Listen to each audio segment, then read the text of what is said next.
much of what we do is like an iceberg.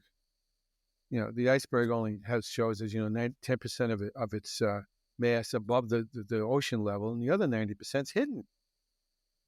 And the only way you know it's there is when you hit it and sink from it, like a la the Titanic. And at the same time, those hidden beliefs are not owned up to and not recognized, and that's what steers what people do and don't do. Every time one of my students gets an administrative job, first thing I say to them is, learn the culture. Our society should have seen COVID coming. Not necessarily specifically COVID in February of 2019 or March, when it really hit us between the eyes, but we should have been ready for a development like that, so that when it did hit, we would have been better prepared for its effects.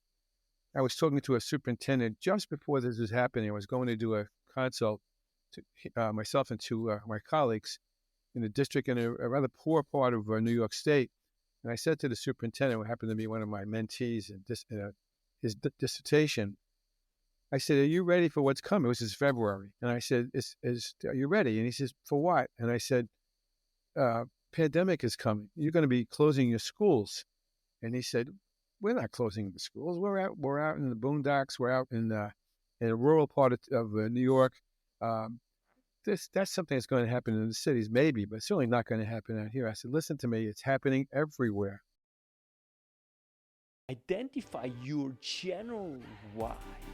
Why do you want that? Because you want to be more loving. You want to just be more giving and more uplifting.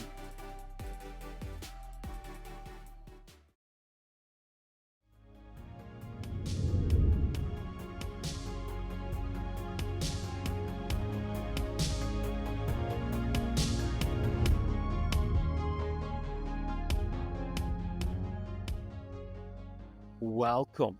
I'm Yannick, your host, and now joining me, Dr. Richard Bernato, author of Co-Creating the Future, published by Solution 3 in 2024.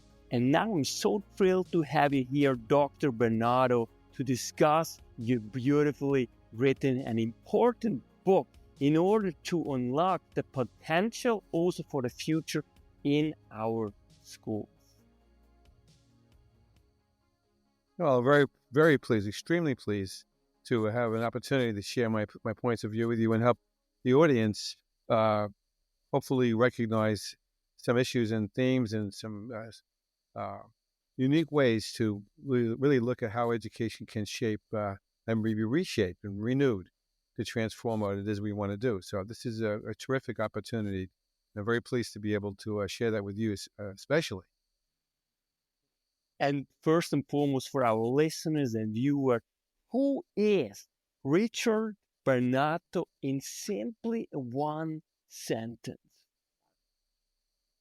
I am a person who passionately believes that my responsibility is to shape educational systems and I'm going to use a fancy word, catalyze others to empower each other to recreate what we do.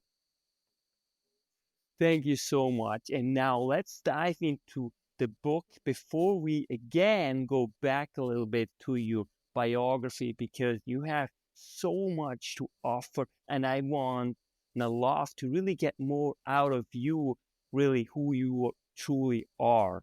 So what made you write the book in the first place?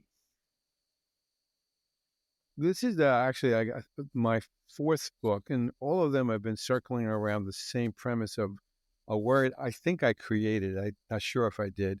The word I use is futuring, ing. And you can use it as a noun, as a verb, as a gerund, and who knows what else. So I use that term interchangeably. And essentially what the word suggests is that we have the capacity to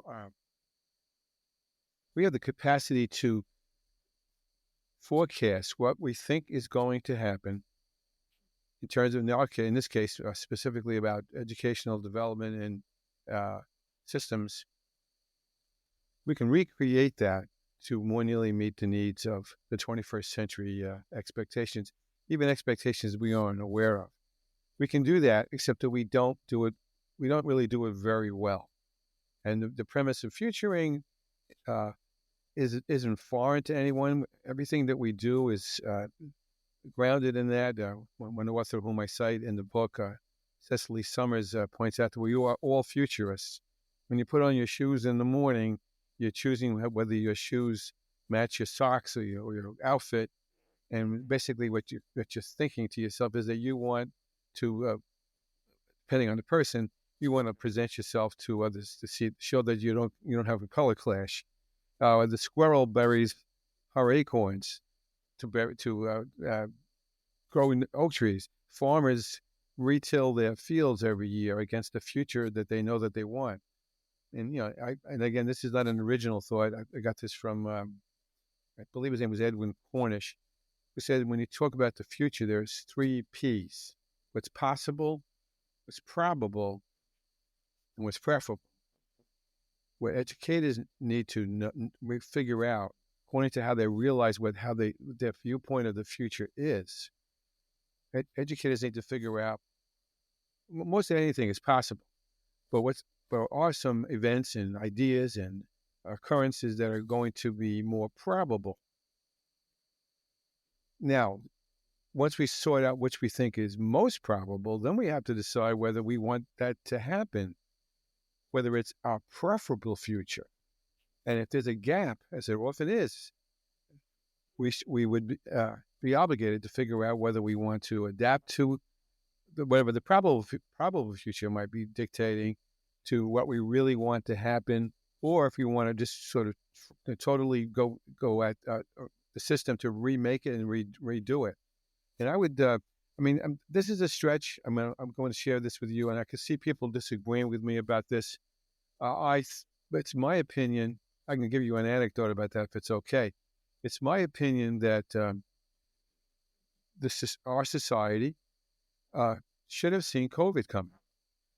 Not necessarily specifically COVID in February of 2019 or March, when it really hit us between the eyes, but we should have been ready for a development like that, so that when it did hit, we would have been better prepared for its effects. I was talking to a superintendent just before this was happening. I was going to do a consult to myself and to my colleagues in the district in a rather poor part of New York State. And I said to the superintendent, who happened to be one of my mentees in his dissertation, I said, "Are you ready for what's coming?" It was February. And I said, "Are you ready?" And he says, "For what?" And I said, "Pandemic is coming. You're going to be closing your schools." And he said, "We're not closing the schools. We're out in the boondocks. We're out in a rural part of New York. That's something that's going to happen in the cities, maybe, but certainly not going to happen out here." I said, "Listen to me. It's happening everywhere. What are you going to do about it?" And he went on to say that to his 2 things. It was a very poor district, extremely poverty-stricken. However, every child in the school system had a Chromebook. Most of these kids lived in trailers instead of houses. And again, they was very poor. So he went on to say, well, all the children have Chromebooks. And I said, that's great. What are you going to do when they're not in school? And he said, well, since they're living in trailers, they don't have Wi-Fi. So I said, so the Chromebooks are useless. And he went, maybe. So I said, what are you going to do about that? And it never occurred to him. Now, there's other events and tragedies that we all know can occur and have occurred in other countries that where school systems have been completely. I did a session in Ecuador a couple of years ago. I did a Zoom session with Ecuadorian teachers. They were wonderful people, and who spoke better English than I did. And I could hear some noise in the background. I said, "What's that?" He says, and one of the teachers said, "That's gunfire. They're shooting at each other again." And they had kept their schools open because that's the way, that was what was happening in in their city at the time. And so they somehow adjusted that. I don't know how they did it to meet that probable future and continue their education program. And to use a word that I don't like to use too often, but we're lousy futurists, school leaders and teachers. We I think have a generalized, and I can't prove this by research, just because I'm old and I experience a lot of things. Anywhere I go to do a consult, I often get the idea that the educators who are in the group with me, including leaders, often don't think they have any control whatsoever what the future, whatever that means to them. It's as if they're on a roller coaster in the dark, and the tracks are taking them wherever they're going without their control, and they just have to accept whatever that will bring them. Well, if that's their mindset, and it seems to be pretty often very predominant, then we're doomed to accept whatever the fates may generate for us, and that's not what we should be doing. Instead, we should be grabbing the future by the throat and making it our own. Why do you think is that specifically in education? Why are we not good futurists, and why don't we actually teach this more broadly, like really futuring, and as you lay out in the book, in terms of also simulation, right? Like, because I think that's what any business has to do it. So what do you think are the main reason why this is? But there's two levels to that. One is that, since I taught in many leadership preparation programs, still do, from the doctoral level down through a master's degree. And part of it is maybe it's a unit, or maybe it's a course sometimes that's offered in higher education to train would-be leaders to recognize what change means and how to implement it properly. And that's just not enough time. It's just not enough investment, and it's not taught properly. This is why we go back to the simulation, where I'll come to in a minute. And then we also have I think, the mindset where our students are generally used to being passive, not expected to really contribute to their own learning as such, especially as you get up higher. I mean, you're a teacher yourself, you know what I'm talking about. It's difficult to get engagement sometimes with students, especially with this electronic necessity in terms of Zooming and all the other systems that we were using it to teach electronically. And it becomes a talking head premise, and people just sit down and listen as if they're watching television, and it's not effective. So now to dig deeper, come back to your question. Now you're getting me to roll a little bit now. No, fantastic. Is that again, the mindset, in my view, is passivity and acceptance of whatever they think their cultural deepest beliefs are, the ones that we don't talk about. Peter Senge, many of you have probably heard of Peter Senge. He wrote The Fifth Discipline and several other books, a person whom I admire very much. And Edgar Schein, person who they're both out of the University of Massachusetts, UMass, I should say, and no, I'm sorry, the Sloan Institute of MIT.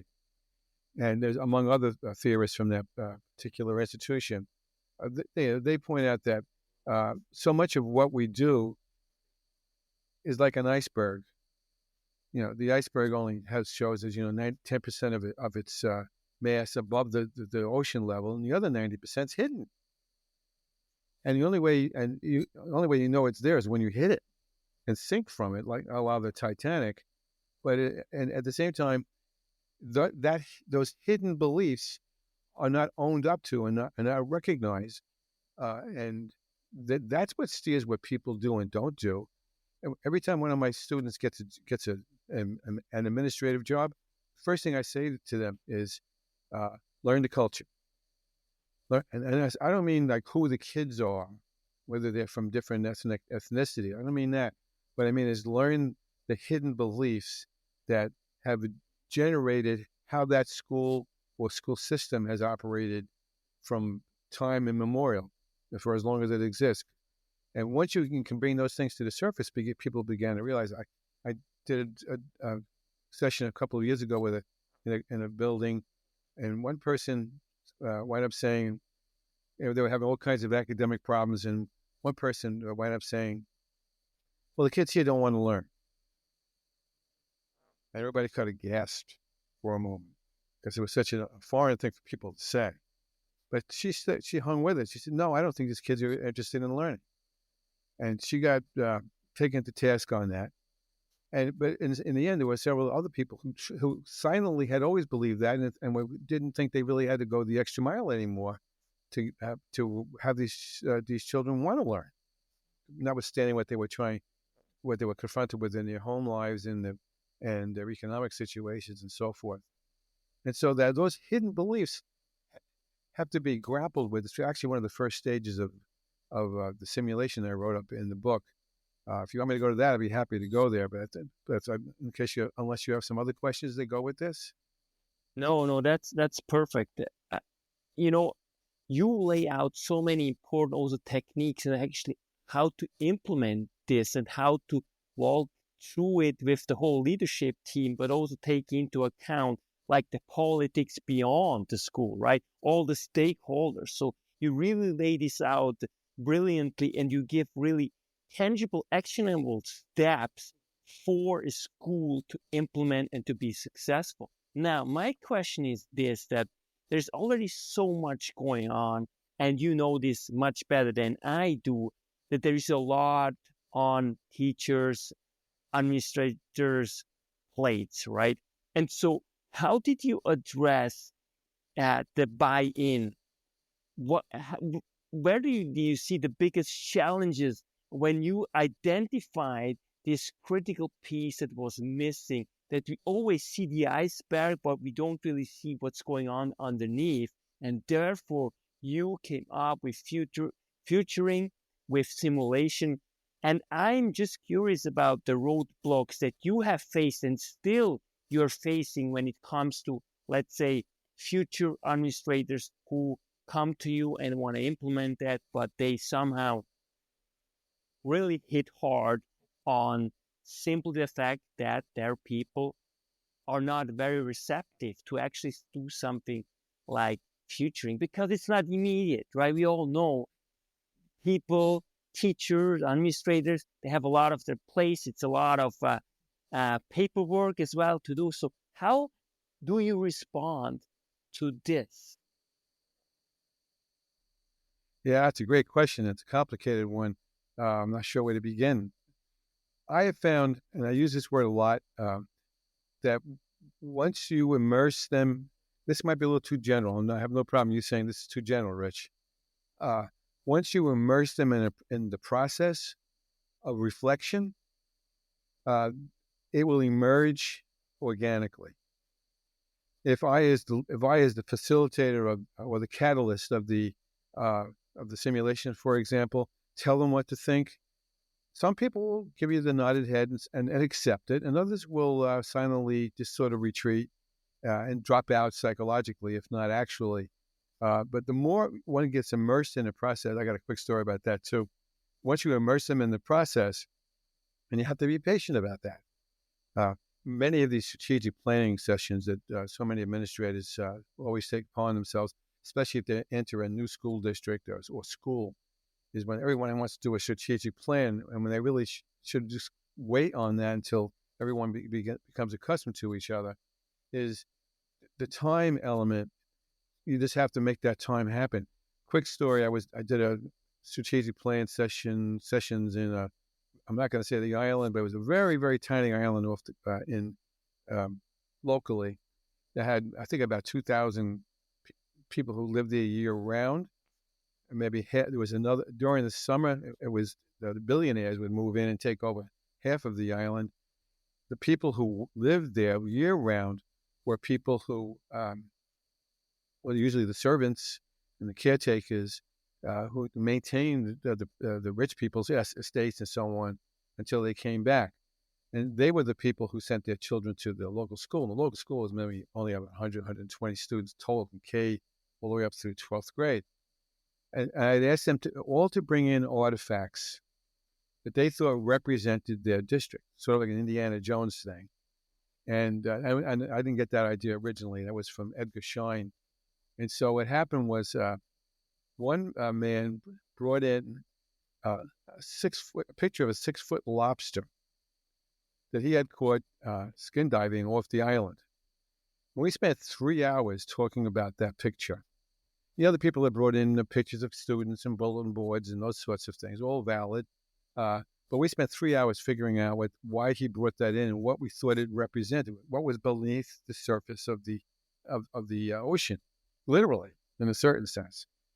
And after about 3 hours, what began to emerge from them was this was an island.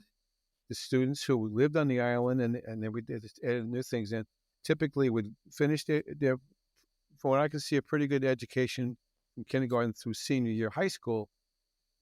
Some of them would go back to the mainland to go to school or to training and so forth. Most of them would come back because they just didn't like being on the mainland, and they came back to this little paradise island that they were living on. And in the end, what the hidden belief was, among others, was that their responsibility was to give them a good, solid education in elementary school through high school. But it wasn't necessary for these students to really engage the world out there, because that wasn't part of what they do, because they were living in their own little bubble there, and they were just fine with that. And that emerged from them. I would coax them, I would prod them, I would be a pain in the neck sometimes, a pleasant pain in the neck, and sometimes not so pleasant, to kind of goad them to express themselves so they could hear each other and have the dialogue that they don't have the opportunity to do with any kind of routine. Finland is a good example of a place. I did a little bit of studying about that. Two of my students did their dissertations and literally went there and studied the systems and came back, and I learned a lot from them. And apparently they have a special session every day. I may be misrepresenting that, this is how I recall it. But it's just teachers would go into the faculty room, have a cup of coffee, whatever, and they would be talking about the conditions of their school, how children, what was working for children, what was not, and why it wasn't working, and then they would group solve what they needed to do for the whole with a W. You can't manufacture that. That can only come if you create a nurturing experience like this artifact analysis activity I just told you. But for it to come, and then when it comes, the facilitator, the catalyst, throws her net around that, and then moves it to the next place. Now, as far as I have all these other things to do and all these other pressures that my teachers have undergone enormous stress with especially the past few years. I own that. I don't own it, but I certainly accept it and recognize it. Can't deny it. When that comes up, you have to give that its worth and give it value. But you can't allow. You have to let them figure out that you can't allow that to make that a reason for not trying to do your best by what you're responsible for doing in the end. And sometimes that gets lost in the trees for the forest, and someone, for example, from the outside would have to do that. Now, if I can go back to the simulation, is that okay? Yeah, please. If we talk about the simulation, you used some of my favorite words of 5 minutes ago. You absolutely have to recognize that school systems don't have the independence that they think that they have. That they have a collaborative dual relationship with the world out there. The world out there, whether it be you're in Costa Rica, or whatever the community is that you're serving in your building, and who the students are, is representative of moms and dads who are sending their students to you, and it's representative of the resources that they may have to bring that together, representative of the community values and hidden beliefs that they have, and how they have to be compatible with what is interior to the school, to the educational leadership team, so that they don't work at odds, that they work meshed together through the simulation process. Now, if you think about the word simulation, it's a word that that's used an awful lot, and I could I could talk for hours about this because something is very passionate for me from when I was a social studies teacher back before you were born. And that would be that uh, we're involved with simulations every day of our lives, 7 days a week. Every movie we watch, every television program we watch, uh, every game we play is a simulation. It's a modified model of reality. We simplify reality in order for us to understand what we can make out of it to make it work well.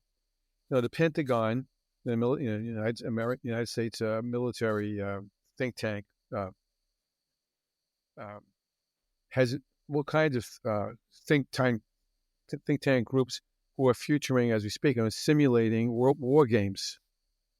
And what would happen if Canada attacked the United States? This sort of thing, heaven forbid. And then what will we do about it?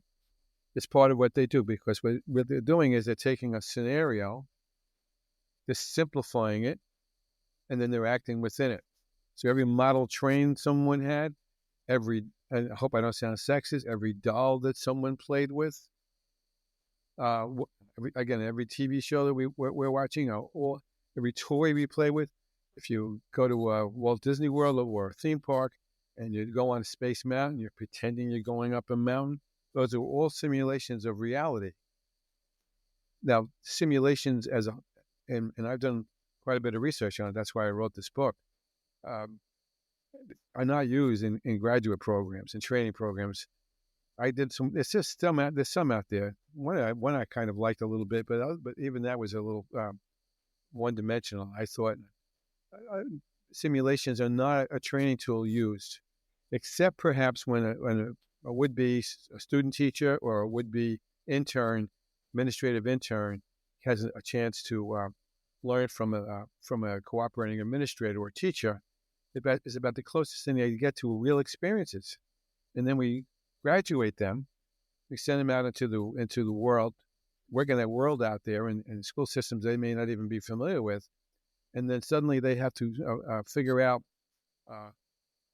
how to solve issues that are really very thorny and very complex, and yet don't have this. They may not have the skills, nor will their staff have the skills. That's a keystone of this particular simulation, because what I infused into this, among other things, was two teams: a World Out There team and an educational leadership team, who had to each group needed to take a role, the individual roles, and individual skill sets. So one skill set, for example, would have been the culture expert. Another skill set would have been the systems thinker. Another one would be the futurist.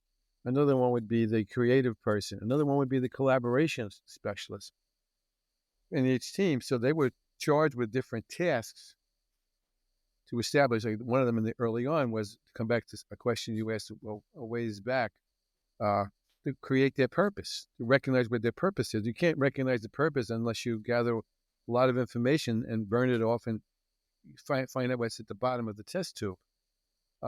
Once they were able to do that, they had to decide what their purpose was. So each group this group made its own purpose up, this group made its own purpose up. And they weren't necessarily at odds, but they were certainly from a different perspectives, as you had said earlier. And so they had to meet, they had to listen to each other, then they had to go back into their different rooms, and they had to decide whether they wanted to vote for that person's, the other group's purpose and goals versus the one that they had put together. And then they had them, and that's the simulation part again, which actually happens when you do a strategic plan, where people talk to each other informally at the water cooler or via emails, and then they come back in and they vote, and depending on the vote, then the simulation proceeds according, sort of like when you do a video game and you charge into the cave, and the first time you encounter the dragon eats you up, you go back and you try it again, or you use a strategy to get past the dragon to get to the treasure chest, to simplify things. And so what they were doing was simulating 7 stages of the process, some of which I reshaped, but it wasn't anything as though I recreated all of these stages. These stages have been in research in different places, in different ways for a long time. I'm talking too much, I think. We have to slow down. No, no, That's when I get please, really excited. please.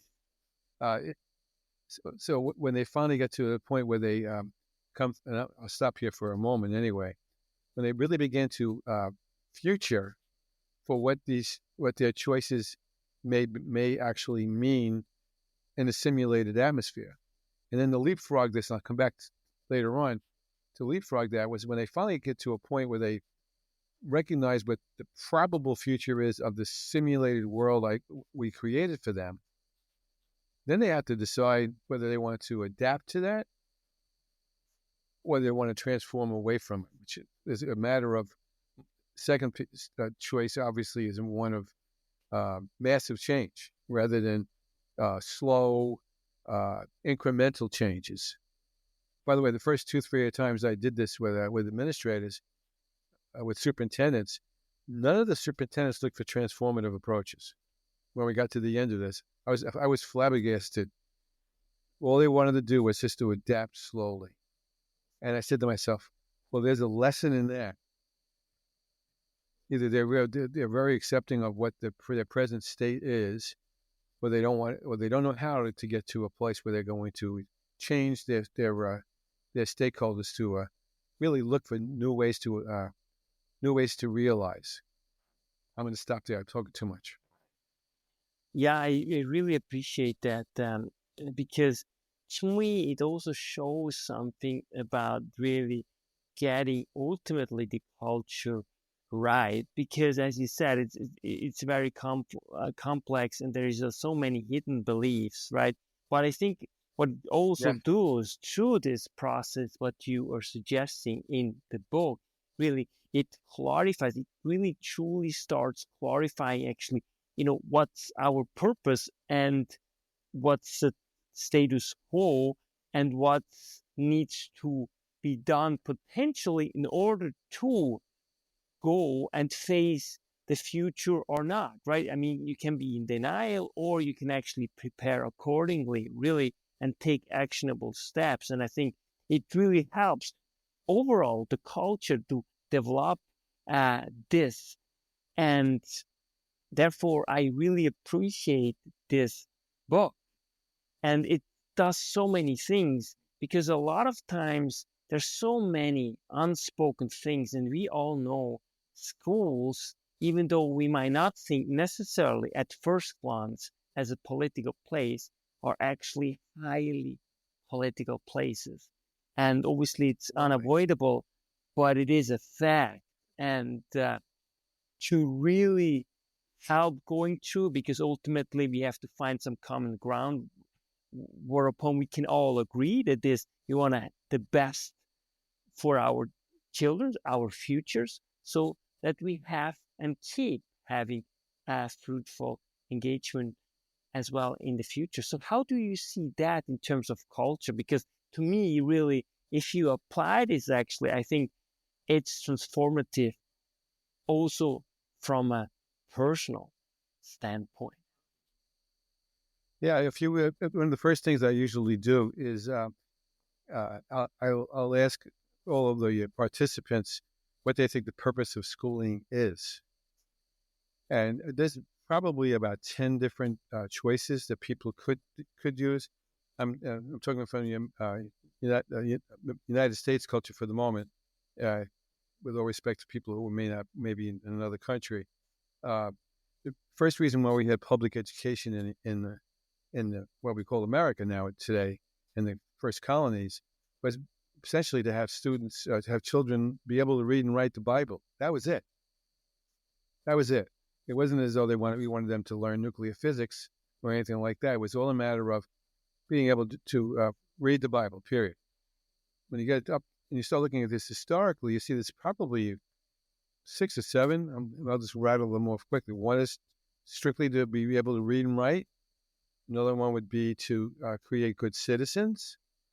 Another one, which is the one I embrace, although I recognize and respect some of those other points, is to create nurturing systems so the children, so the learners can think critically. We talked a little bit about this before we started the podcast. Can critically evaluate things and make good decisions. Those are just three choices, but there's all sorts of ones in between. And if you line up 10 people, you're going to get four or five different choices. And that's the first thing I would have to do as catalyst to try to get folks to a dialogue with each other, hear each other actively, to understand where they are. In fact, I just did this last night in class, graduate students, and they recognized very quickly that most of them were, I think most of them were of the idea that we were creating critical thinkers for the 21st century. So then I asked them what they thought, and this is all a matter of impression. It wasn't, strictly speaking, research. Whether they thought their point of view was embraced by the rest of their colleagues, and most of them said they didn't think so. But how can you get people to want to change if there's different people have different expectations and definitions of what learning might mean? And that's all the more reason why information gathering is so important. I did a consult in a district that was very poor, very highly diverse population that was near several waste dumps. And there's political reasons why that was the case. And the graduation rate and attendance rate was hurting for lots of reasons. And what the high school principal, to his credit, was trying to do was create a career and technical education thread in the program, so that students could practice some careers that they may not think that they could be part of. And finally, and again, I'm going to mention a book that I think is it's a little bit old now, but it's a terrific book. I recommend it highly. Read The Future is Happening Faster Than You Think. Peter Diamandis, and I forget the other authors, two authors. Future is happening faster than you think. What they did was they broke down society and economics by various industries and movements. One was for medicine, one was for education, and so on. And technology, obviously. And one I always remember, and I share with the group before I come back to the district I'm talking about, was that there are driverless cars now, and the expectation is that driverless cars will become the much more numerous and dominating the transportation system over the next several years. Now, I don't know if that's true, but this is what they claim. I've never seen a driverless car on the road, and I would probably run away from it.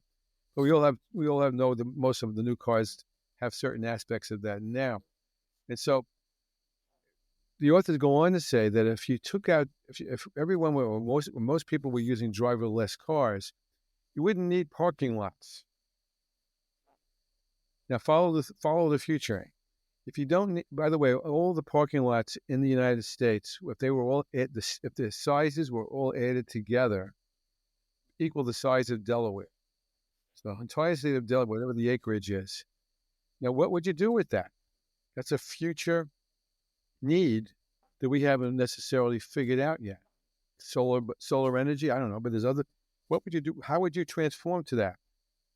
Which goes back to when blacksmiths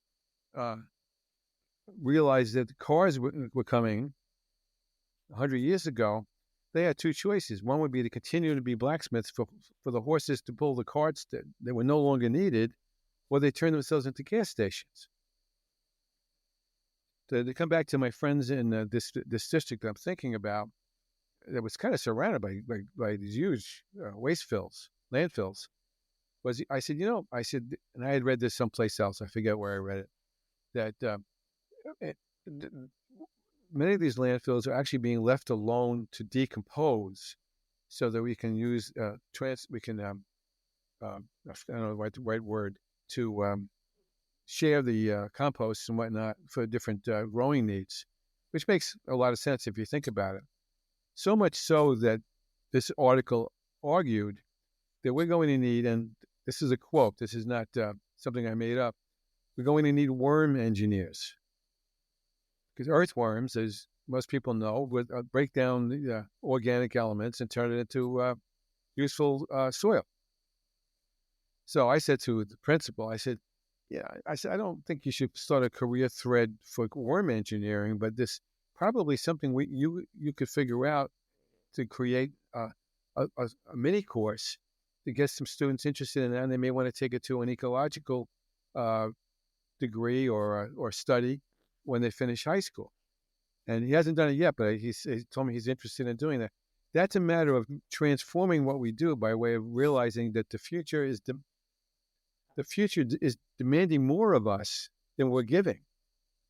I can't believe I said that. I never thought of that until I just said it, but I like the way it sounds. The emerging future wants more of us than we're probably giving it now, whatever it might mean. Fantastic. You know what? And you remind me again, you are obviously from the United States of America, and they have always been the greatest visionaries. I think it's just unbelievable. And that's why I think the way you just brought all this to light is just so pertinent, and I really appreciate that. And I just coming back to some of your points that you were making, and one point is really important: information gathering, right? And you were also mentioning critical thinking and accountability. So there's so many aspects, but I want to just quickly go to critical thinking and then accountability because it's interesting. And also, you were talking about, driverless cars. I mean, just what this ultimately will entail in terms of laws and, who ultimately is accountable if something happens and all those kind of things. I think sometimes in these kind of things, and I fully agree with you, I think we just make our life so much more complicated if we start doing certain things. And I'm completely in awe when it comes to Tesla, to Elon Musk, to reusable rockets. It's just mind blowing. I think it's unbelievable what we are witnessing these days. It's just mind blowing, and there's so much more to come. I can't even believe it. But of course, we also need people, and that's one of the big problems. Obviously, like public policy is always catching up, so it's kind of hard. It's a tough race, really, and sometimes it's kind of we worry. But I think a lot of times when we read these novels, fiction writers, right? They really have a purpose, and that's what you are also doing. They want to tell us a story that we actually pay attention and start really thinking about this in a very, very profound way in order to really avoid disasters, So I'm very, very hopeful in this sense, but that's why futuring simulation is so important. And I think that's really where it's going. And I also love what you're mentioning. And just to get this right, if it's possible, probable, and preferable, and then really make and walk through these stages with really the team, because this can really something invoke, I think, that really brings people so much closer together. And in doing so, the likelihood that they really start understanding each other on a more human and fundamental level is really so much more likely. And I think that's also very helpful. And ultimately, the kids, the students really will get the best of our education. And so just quickly go back to critical thinking. And I want to know your take on that because this also has become a buzzword, basically. Critical thinking means basically, and let's say 4 years ago, critical thinking was basically cancel culture. So, in other words, you had to rip apart the system and we had to deny everything, or we had to admit everything and just feel ashamed about ourselves. Very, very problematic, when I think about those issues, they are very, very important. And we have to talk about those kind of things. But to me, it's always important. And that's why I love Solution Tree, because it always looks for sustainable solutions, you know, that we do not commit the same mistakes as we did, for example, in the past, right? And because, humanity is a really, really complicated thing. And when I really think about everything that happened, in the world, it's on one hand, it's terrible, but on the other hand, it's also wonderful because all the people, and we will not be here if the world will not happen the way it happened, even though there's so many things, tragedy that happened, right? But unfortunately, and, I don't know, is it fortunately or unfortunately, there is, in any situation, there is always an adversity, and there is also to this the equal amount the same opportunity. So I know that's very, very optimistic, but I think it has to do with empowerment because, as you were talking about, Yes. what you're doing Yes. is really it's empowerment. And what we are usually not are doing, it is that oftentimes it's very disempowering. People, especially in education, they feel disempowered in one way or another. But we have to get them back that, hey, yes, even if it's just on a micro level, even if you can change one student's lives at a time, that's already wonderful. So I just want to have a little bit your take on critical thinking and what you mean by that. And also when it comes to really accountability and how you think they go together, especially in terms of futuring and simulation. Yeah. Well, again, remember that a simulation is risk free. So you can do all you can make all these decisions, and if it looks like it's going to flop, it flops. No one's hurt by it. It's one of the reasons why I think the educators leaders don't like to do any massive changes because they're afraid they're going to hurt students. So and that's always a risk. There's an answer to that, but the simulation, in a sense, is a safe laboratory to experiment with with decision choices to go with that. And that's the word I wanted to infuse with the critical thinking question that you have. Decision making and critical thinking go hand in hand. Good decision making is a consequence of good critical thinking, and so I can make if I really parse something or analyze something, break it down. So whatever laboratory process I want to consider, in the end, I can then make the decision based on my values and my culture too. We can't forget that to whether we should go forward or not with it.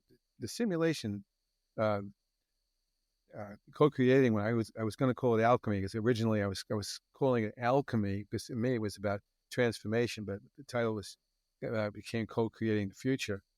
The simulation again is risk free and has two or three phases in it where we do what we call two-dimensional and then three-dimensional thinking. If thens, if I if we throw fertilizer into the pond, then the pond will die.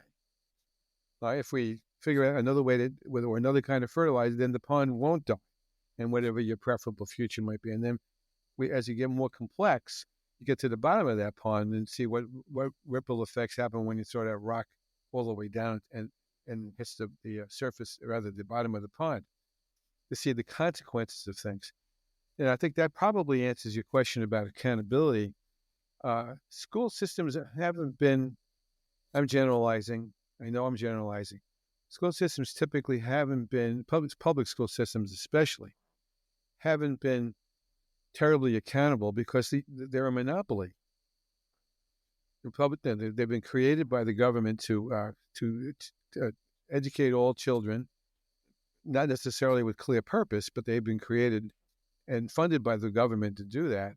And I haven't seen too many places. New York City happens. It's been happening more often. That's been closed because it hasn't met the kids' needs. So there isn't a lot of accountability. Nobody gets fired if they try a new tactic to teach arithmetic. They might continue to incorrectly teach arithmetic. Hopefully not, but it's not as though they're going to be hit over the knuckles because they were teaching it incorrectly.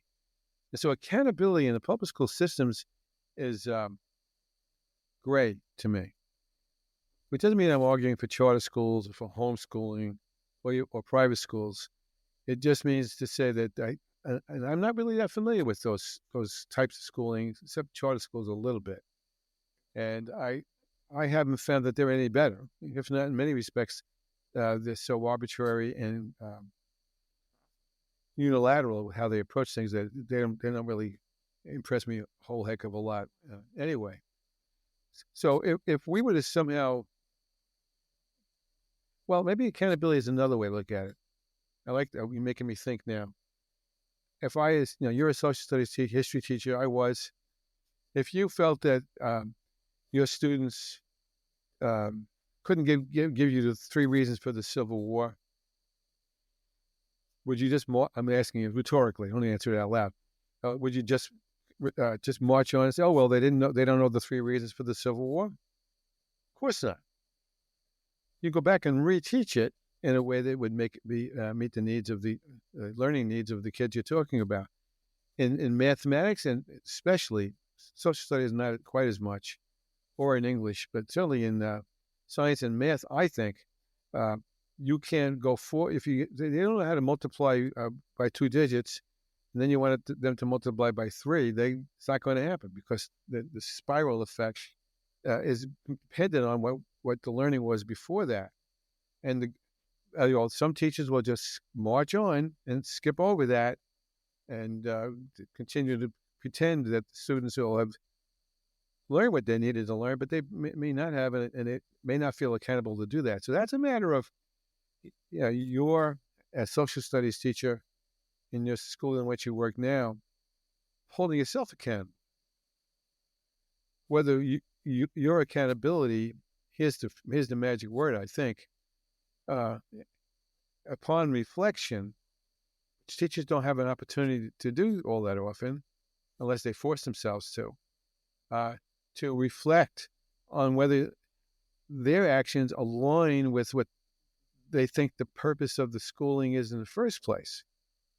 Again, if it's just to have kids be able to read and write, that's a different kind of expectation to having my kids be able to decide whether the math problem is right or whether they've come up with 3 reasons for the Civil War that maybe I never thought of. Back in the day when I was teaching, for the most part, happily that's changed.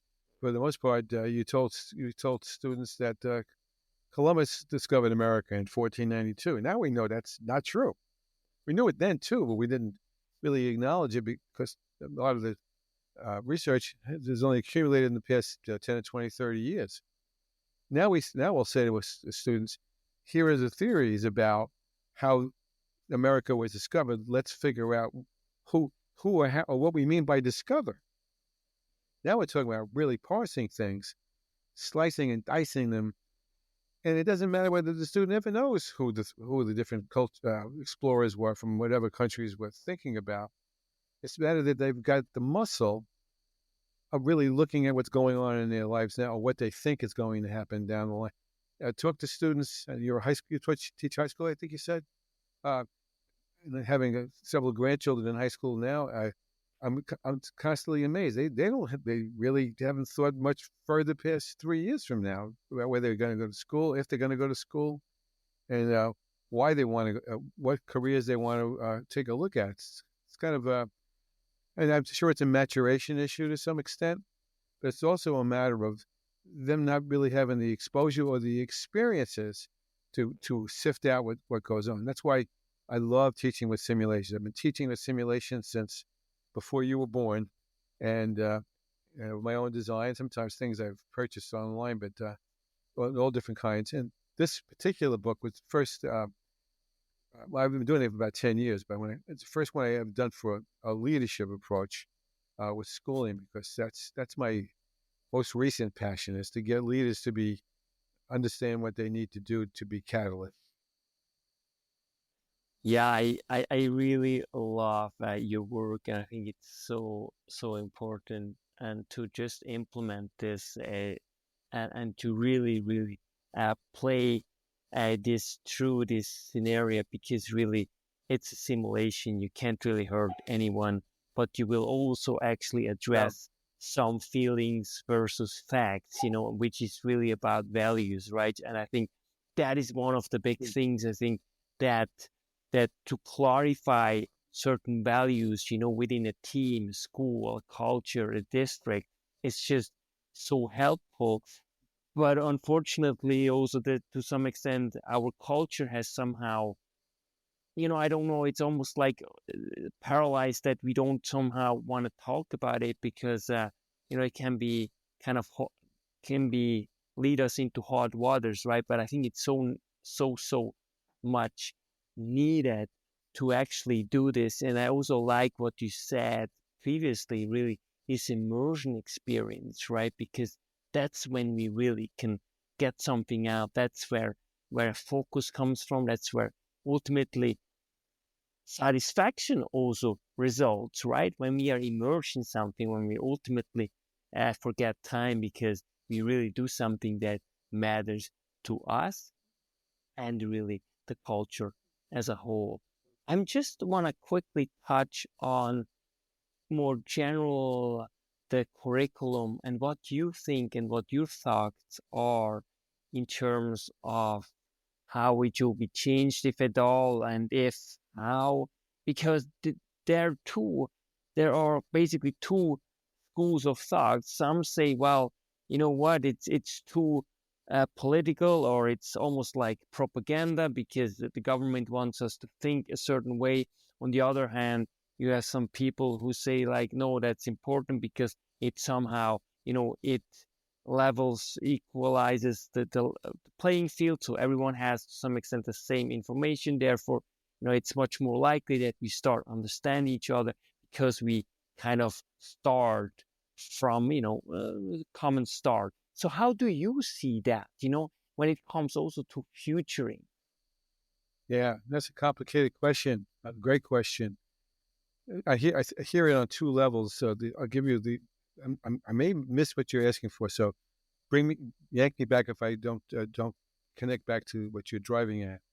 In my view, curriculum as in content, for the most part, is silly for its sake. People would argue that point. If I usually watch Jeopardy every night, and you need to know a lot of things in order to win the Jeopardy game, but you also need to be able to figure out what the processes beneath the question to truly be successful at it.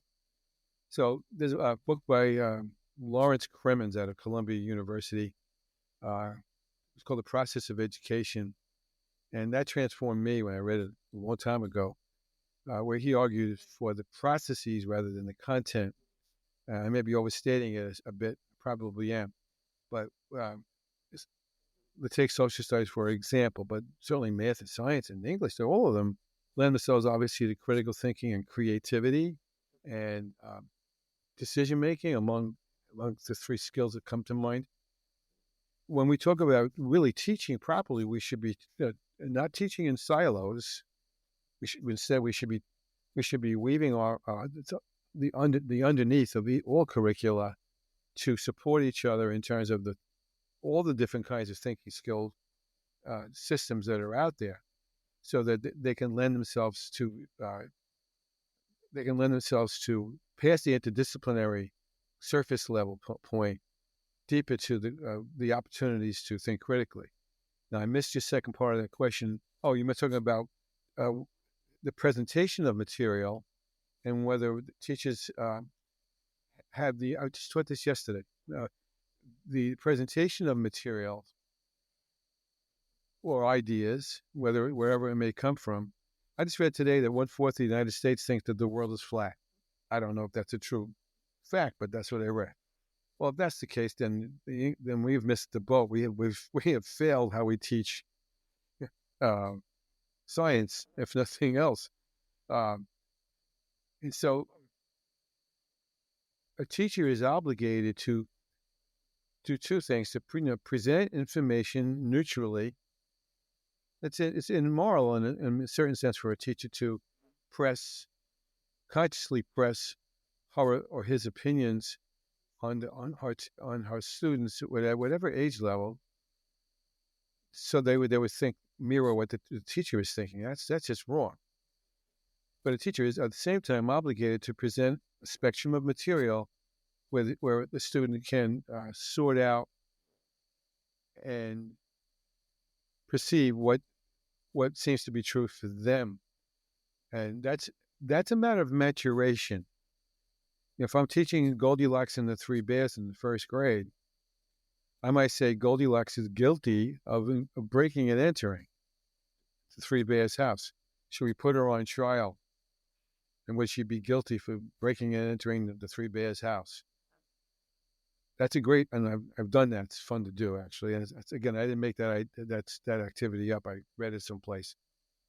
But in the end, if they're 6 or 7 years old, they don't really know how to weigh evidence unless you really know how to tailor the evidence so that they're free to really make decisions at their level. I don't know if you have any children, but I remember my oldest daughter, who's I think 50 now, 51, who knew she liked chocolate ice cream better than vanilla ice cream at 6 months old.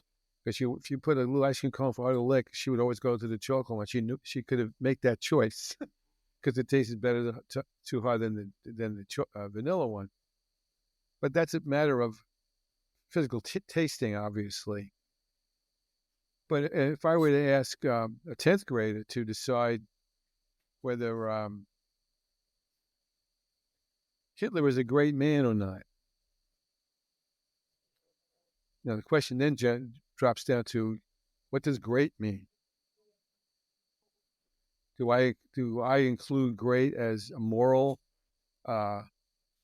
person, or do I equate great with whether I put people back to work, or whether I do these other things, and I overlook all the terrible things that he did because of these things that are historically, maybe economically, maybe noble. That's about creating experiences, and that's about working students through the opportunities that they don't ordinarily get to make those kinds of choices. I taught a lesson a million years ago where I did a role play. It wasn't a simulation, but by the way, a simulation is a role play within a gaming scenario model, where you described it. So it's more than a role play because there's rules around it, which you'll see in the book. What I did was I took a chapter from a book about from a novel where a young teenager saved a Tory from being tarred and feathered during the colonial American Revolution. And now the revolution is finished, and the Patriots have won, and they want to put this character on trial for being a traitor because he helped the Tories, who were traitors according to the Patriots. And they signed rolls, and I put the kids in place, and I was getting observed that day. I can't even begin to tell you. I couldn't have written a script that was any better than this. The kids started at the bell, finished at the bell, made a decision about whether he was. I think they found him not guilty, and I was as proud as I ever could have been. I went up to my supervisor, and I was waiting for him to pat me on the back, on my head, and say, "Great job, Bernato." And he said, "You do this." I won't use the word. You do this often? And I said, "Yeah, I do it quite a bit." He said, "Well, this is just Madison Avenue flim flam. And I want to see you teaching the next time I come in." And I said to myself, "Holy crow! You don't understand what I'm trying to do here. You don't get it, and you're my boss."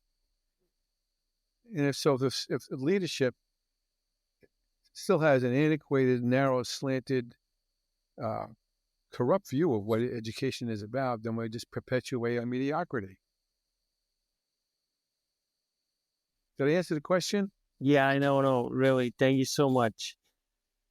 I really, really appreciate what you say, immersion and experience. That's really, to some extent, also teachers' role, right? To give and help students to immerse in a certain content area so that they can really, gain new insight, and that's not easy actually to do in especially in educational settings where today's youth so much on the plate, right? I mean, I luckily haven't had to deal with social media, with all this pressure, all this noise around you. So it's really, really hard. And it's a giant task for today's youth to really navigate this complex, really world. But with leaders such as you, I think it's possible that we continue to provide outstanding education. So our future is really guaranteed, and we prepare young minds for a brightful future. So yeah, it has been a true blessing to discuss your book with me, and I'm just now curious, what makes you feel alive? Hmm.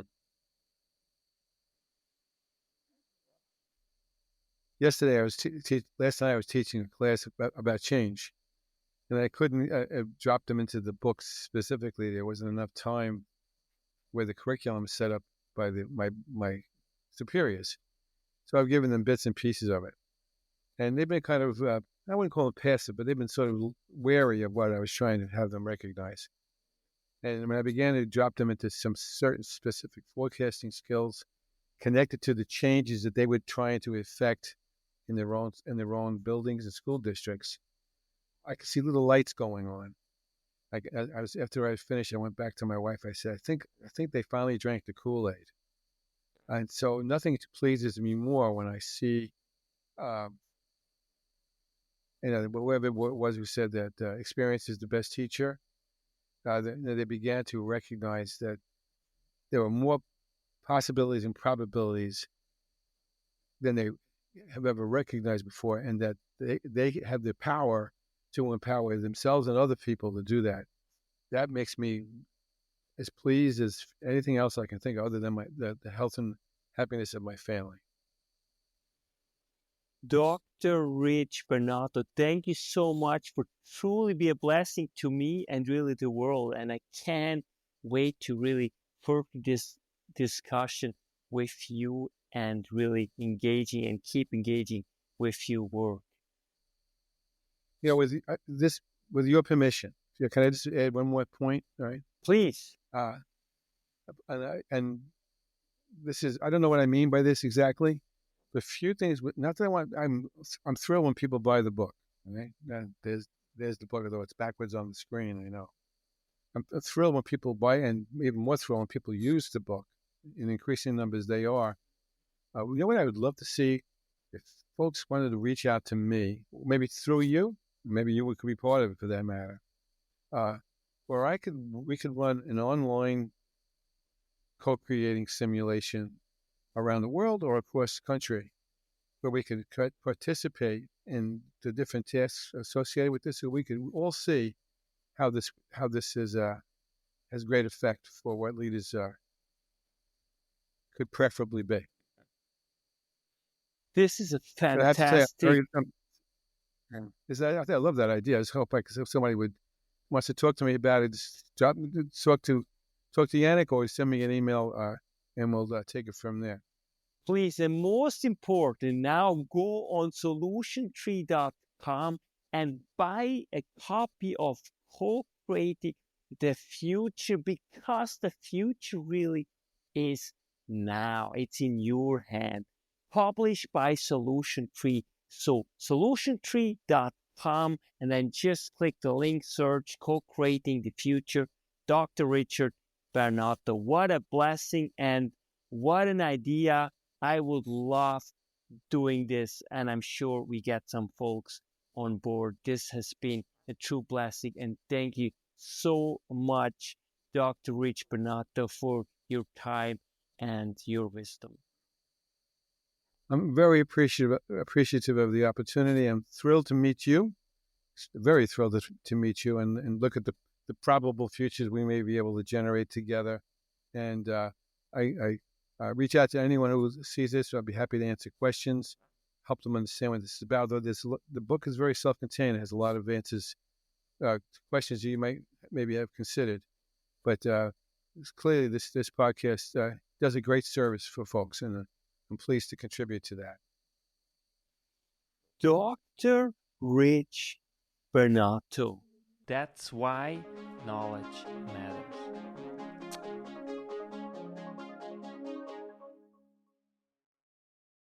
Make your life a masterpiece. Visit now programs.d-ykm.com. Meant to make you grow.